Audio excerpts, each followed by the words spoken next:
तेलंगणामधील सिंगारेणी परिसरात एक मोठी दुर्घटना घडली आहे। फार्मा कंपनीत सोमवारी सकाळी झालेल्या भीषण स्फोटात आतापर्यंत 36 जणांचा दुर्दैवी मृत्यू झाल्याचं समोर आलं आहे। हा स्फोट इतका भीषण होता की अनेक कर्मचारी होरपळून आणि गुदमरून जागीच ठार झाले।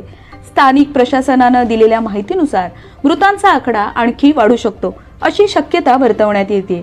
या दुर्घटनेवर देशाचे पंतप्रधान नरेंद्र मोदी यांनी तीव्र दुःख व्यक्त केलं असून पंतप्रधान राष्ट्रीय सहाय्यता निधीतून मृतांच्या नातेवाईकांना 2 लाख रुपयांची आणि जखमींना 50,000 रुपयांची मदत जाहीर केली आहे। तेलंगणाचे मुख्यमंत्री रेवंत रेड्डी यांनी घटनास्थळी भेट देत बचाव कार्याचा आढावा घेतला।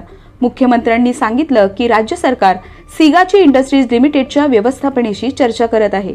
या दुर्घटनेत मृत्युमुखी पडलेल्या प्रत्येक कुटुंबाला 1 कोटी रुपयांची नुकसान भरपाई दिली जाईल असा विश्वास त्यांनी व्यक्त केला आहे। सध्या घटनास्थळी मदत आणि बचाव कार्य सुरू असून